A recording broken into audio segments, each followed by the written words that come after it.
కృపావార్త కార్యక్రమమునకు స్వాగతం. నేటి ధ్యానాంశము కృప, గ్రేస్. నా కృప నీకు చాలును. నీ బలహీనత యందు నా బలము పరిపూర్ణమగుచున్నది. కొరింథీయులకు రాసిన మొదటి పత్రిక 12వ అధ్యాయము 9వ వచనం. My grace is sufficient for thee. In your weakness, my strength is made perfect.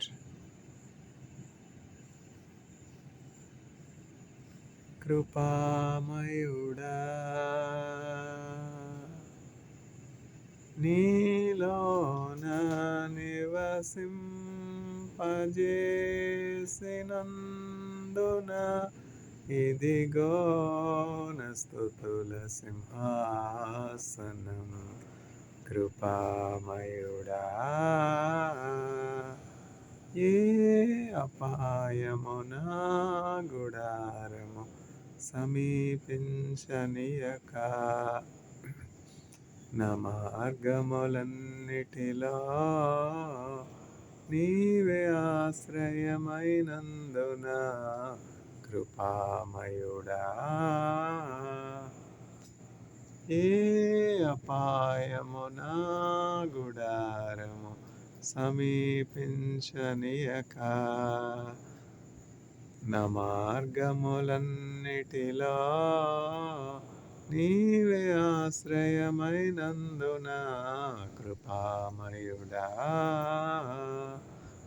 చీకటి నుండి వెలుగులోనికి నన్ను పిలచిన తేజోమయ, రాజవంశములో యాజకత్వము చేసేదను. కృపామయుడా,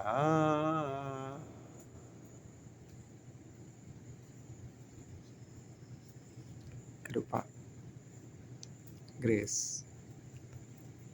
నా కృప నీకు చాలును. నీ బలహీనత యందు నా బలము పరిపూర్ణమగుచున్నది. కొరింథీయులకు రాసిన మొదటి పత్రిక 12వ అధ్యాయము 9వ వచనం. My grace is sufficient for thee, for in your weakness my strength is made perfect. 1 Corinthians chapter 12 verse 9.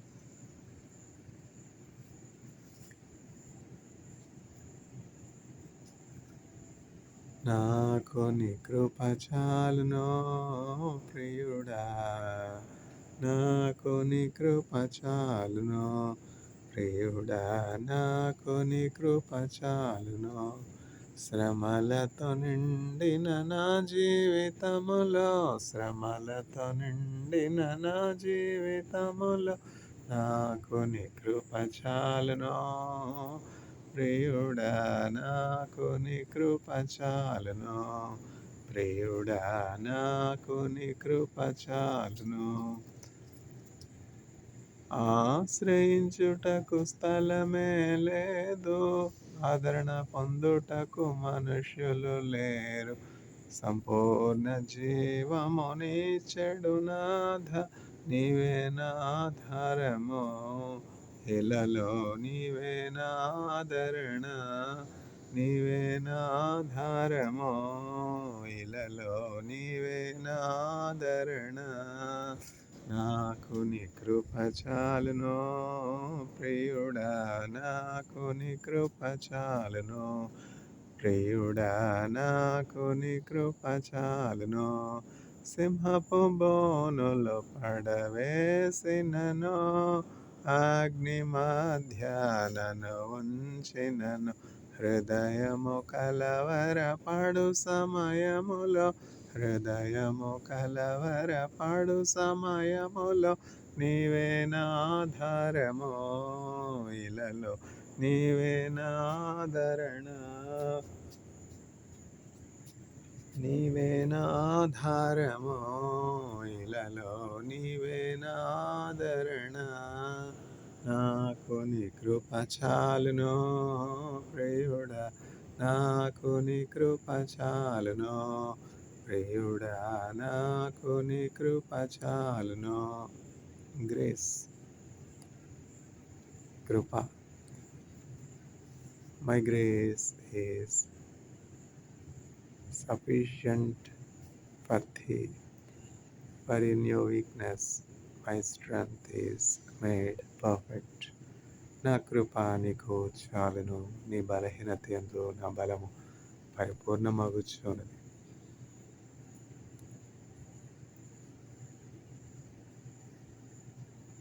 దేవుని మాటలు ఓదార్పునిస్తాయి. దేవుని మాటలు క్షమాపణనిస్తాయి. దేవుని మాటలు ఆదరిస్తాయి. దేవుని మాటలు దయగలవి. యేసుక్రీస్తు ప్రభు నోట్లో నుంచి వచ్చే ఆ దయగల మాటలను చూసి అందరూ కూడా ఆశ్చర్యపోయేవారు. అంత దయామయుడు యేసుక్రీస్తు ప్రభు, కృపామయుడు, కరుణామయుడు. ఆయన నోటి నుండి వచ్చు దయగల మాటలకు ప్రజలందరూ కూడా ఎంతగానో ఆశ్చర్యపోయేవారు. యేసుక్రీస్తు ప్రభుని రబోని అని పిలిచేవారు. రబోని అనే మాటకు హెబ్రూ భాషలో బోధకుడా అని అర్థం. ఆయన సద్బోధకుడు, మంచి బోధ చేసేవాడు, అందరికి ఉపయోగకరమైనటువంటి బోధ చేసేవాడు. ఇప్పుడు చూడండి, మన చుట్టూ పరిస్థితులు ఎంతగానో భయంకరంగా ఉన్నాయి. గాజా, యుక్రెయిన్, రష్యా, ఇజ్రాయెల్ యుద్ధ వాతావరణం, అనిశ్చయకర పరిస్థితులు. అయితే పరిస్థితులు ప్రపంచంలో ఎట్లా మారినా కూడా మారినటువంటి దేవుడు యేసుక్రీస్తు ప్రభు. ఆయన మార్పు లేనటువంటి వానిగా ఉన్నాడు. ఎవరైతే యేసుక్రీస్తు ప్రభుని దేవునిగా కలిగి ఉంటారో వారు కూడా ఎన్నడూ కూడా చలించరు, కదలరు. వారు కదలక నిలుచు సీయోను కొండవలె స్థిరులుగా ఉంటారు, స్థిరంగా ఉంటారు.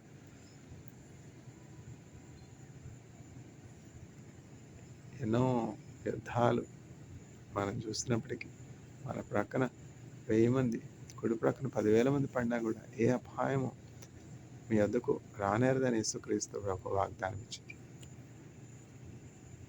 కృప. కృప అంటే అన్మెరిటెడ్ ఫేవర్, అంటే ఏ అర్హత లేకపోయినప్పటికీ మనకి ఇవ్వబడే దీవెనను, ఆశీర్వాదం, సహాయం కృప అంటారు.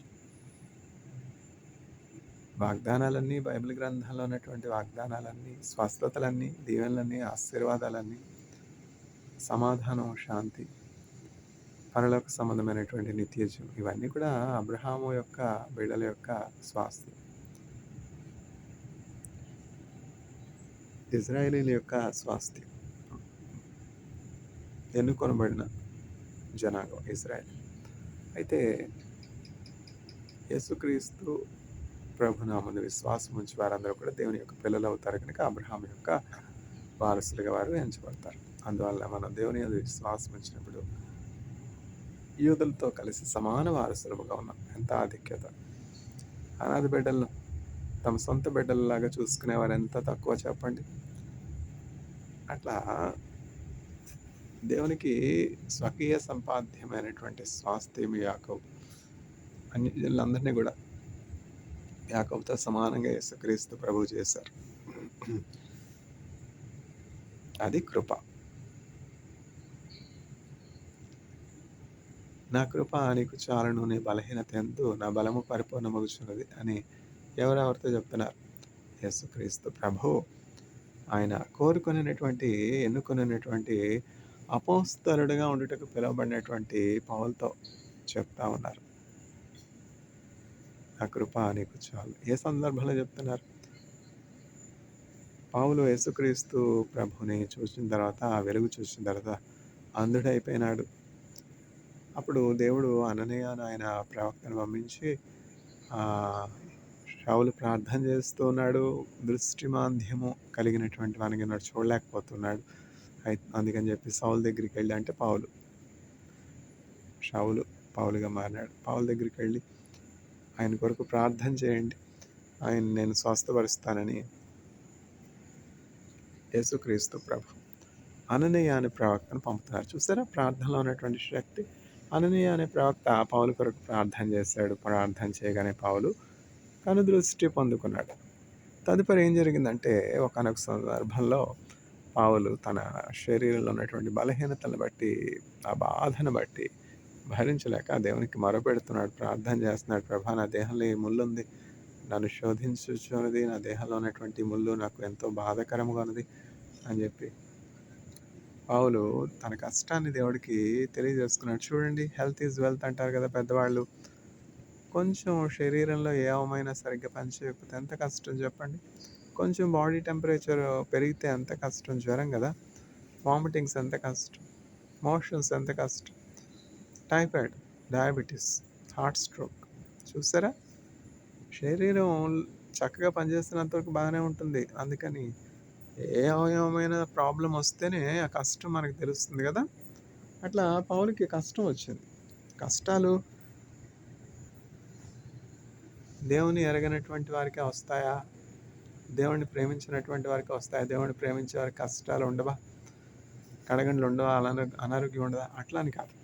దేవుణ్ణి ఎరిగినటువంటి వారికి కూడా, దేవుని యందు భయభక్తులు కలిగి జీవించే వారికి కూడా అనారోగ్యం కలుగుతూ ఉంటుంది. అదే కదా కష్టం. దేవుణ్ణి ఎరిగినటువంటి వారికి ఎందుకు కష్టం కలగాలి? ఎందుకు అనారోగ్యం కలగాలి?